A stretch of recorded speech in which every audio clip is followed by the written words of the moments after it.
Since the year 2000, the REV has been the centerpiece of Spirit and Truth educational resources and Bible translation work. And from the year 2000, a decade or so later, we get the first edition of the REV, the New Testament.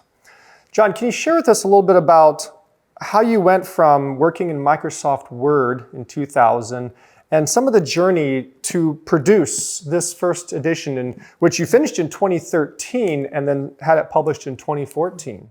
Yeah, it took a while to get it set up. And as you said, one of the reasons we were so anxious to get an actual Bible into people's hands was before that, they could have the Revised English Version, but they had to print it off on their printer.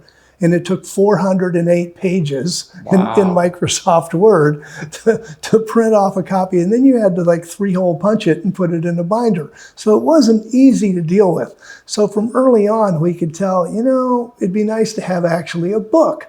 So we kind of targeted like that. And like I said, we started with the ASD. We made that choice and we covered that.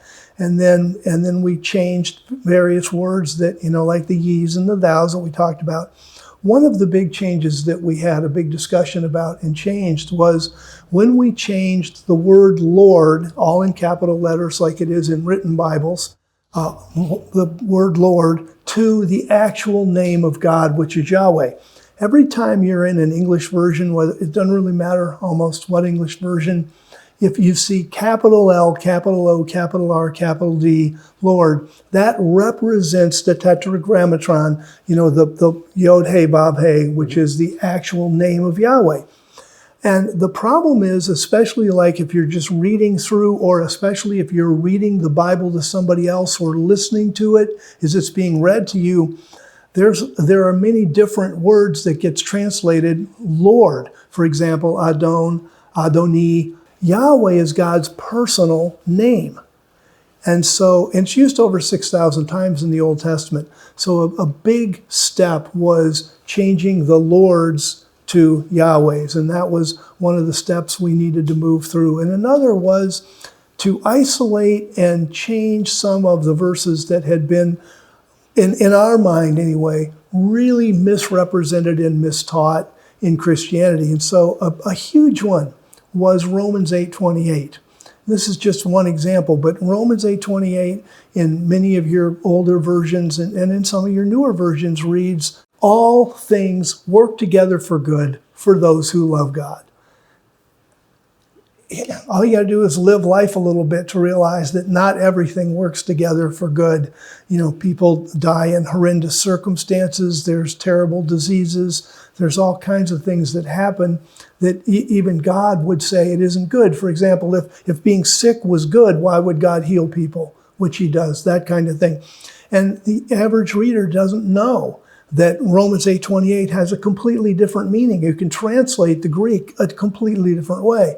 And it comes out, in all things, God works for the good of those who love him. It's like, that I get. We have a good God who, in the terrible situations of earth, is always working for our good, never for our harm. So that was a huge part of moving along. And finally, we had gotten to the point there were people that wanted to read the REV but couldn't access it.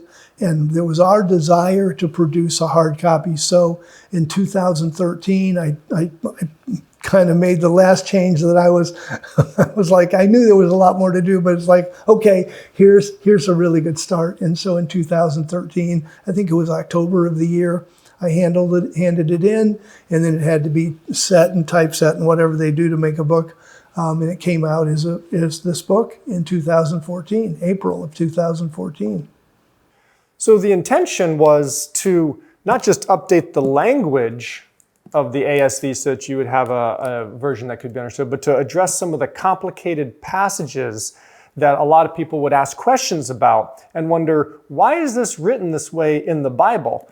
And the REV, I think you're saying, it clarifies a lot of those passages that seem to have perplexed Christian minds for ages. And Jerry, you're exactly right, and that is something that we want to do. God wanted us to have his word. He wanted us to have it. And he had it written. If you were a Greek living in the first century, it was written in your vernacular. You know, there was no translational problems. There was no, gosh, do we bring it into English this way or this way? You know, there was none of that. You know, you were a native speaker of the language that God gave the text in. And so, you know, even people that wouldn't be considered to be super highly educated could read it and say, wow, that's the will of God. That's the ultimate goal. The ultimate goal is to put a document in people's hands that they feel comfortable reading it and saying, I know the will of God for my life. Not, I have to go to my pastor or preacher or teacher and find out what the will of God is. Because God's will was to put the will of God in everybody's hands. And that's a goal for us, to try to get the Bible to that point. And then there are some verses, sure, there's some verses that are you know, entangled in the context or something, and that's where the commentary comes in. You read a commentary and you're like, okay, now I can understand why they'd say it that way.